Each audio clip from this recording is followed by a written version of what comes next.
खिसियानी बिल्ली खंबा नोचे। धीरेन्द्र शास्त्री की कथा से प्रतिद्वंदी नेता के पेट में दर्द।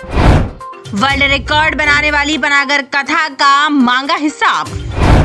बागेश्वर बाबा की कथा के लिए लगाई आरटीआई में पूछा तैनात पुलिस बल को किसने किया भुगतान। कथा की सफलता से बौखलाए नेताजी ने फटे में टांग अड़ाई। ये कैसी मानसिकता, ये कैसी ओछी राजनीतिक प्रतिद्वंदिता। बिलहरी तिलहरी के दीपक पंजवानी ने लगाई आरटीआई। देश में पहली बार पनागर कथा के लिए लगी आरटीआई। पनागर में 25 से 31 मार्च तक हुई बागेश्वर धाम महाराज धीरेन्द्र कृष्ण शास्त्री की भागवत कथा ने एक तरह से वर्ल्ड रिकॉर्ड बनाया।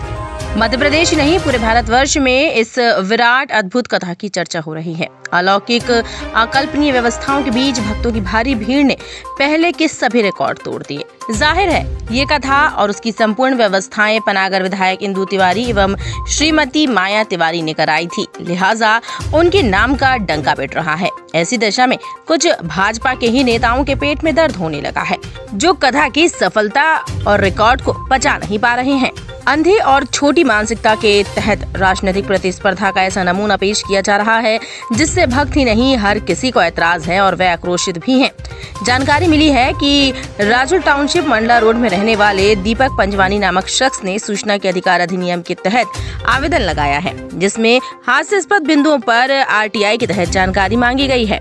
इस आरटीआई में पूरा निशाना, कथा की जमीन, उपकरण, डिवाइस की कीमत और तैनात पुलिस बल पर कुल खर्चा और उसका भुगतान किसके द्वारा किया गया, इस पर साधा गया है। आरटीआई में जो पूछा गया है उससे लगता है कि जैसे मध्य प्रदेश शासन की पुलिस किराए पर चलने लगी हो। पुलिस को जहां भी तैनात करना हो उसका किराया देना पड़ता हो। न्यूज ट्रैप ने अपनी ग्राउंड रिपोर्ट में पाया कि कथा पंडाल से लेकर भोजनशाला, भोजन प्रतीक्षालय और पार्किंग की संपूर्ण जमीन पनागर के किसानों ने दी थी।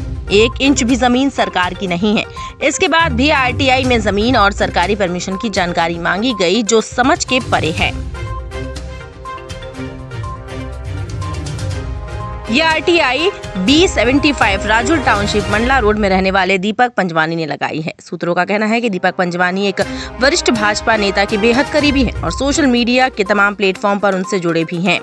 दिनांक 2 अप्रैल 2023 को उन्होंने जिला प्रशासन में आरटीआई लगाई, जिसमें राजस्व विभाग समेत शासन के अन्य संबंधित विभागों से जानकारी मांगी गई है। सूचना के अधिकार में मांगी गई ये जानकारियां।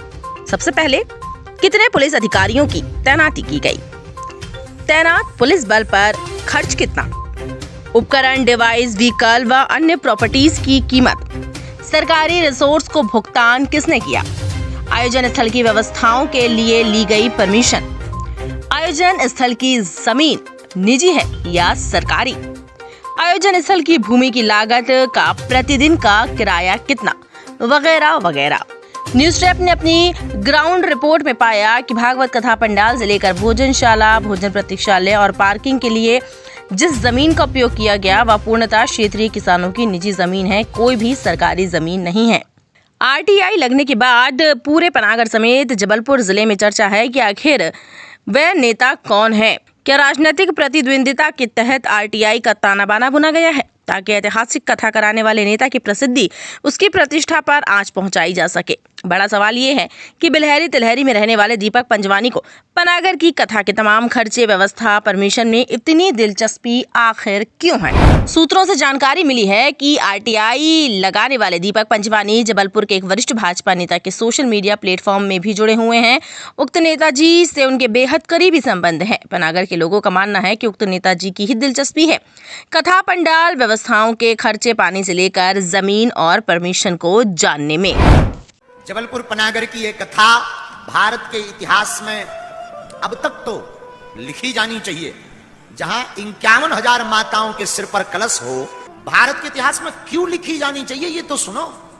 जहां 51,000 माताओं के सिर पर कलश हो, एक रंग के वस्त्र, जहां 2 लाख से 5 लाख लोगों को प्रतिदिन भंडारे की व्यवस्था हो, 4 एकड़ में भोजनालय प्रतीक्षालय बना हो, 16 एकड़ में भंडारा वितरण की व्यवस्था हो, 27 एकड़ में भागवत कथा के पंडाल की व्यवस्था हो, 60 एकड़ में 32 जगह पार्किंग की व्यवस्था हो और 3 लाख से ज्यादा जहां कथा श्रोता हो, तो वो इतिहास नहीं तो क्या होगा? उसको आप इतिहास नहीं बोलेंगे तो क्या होगा?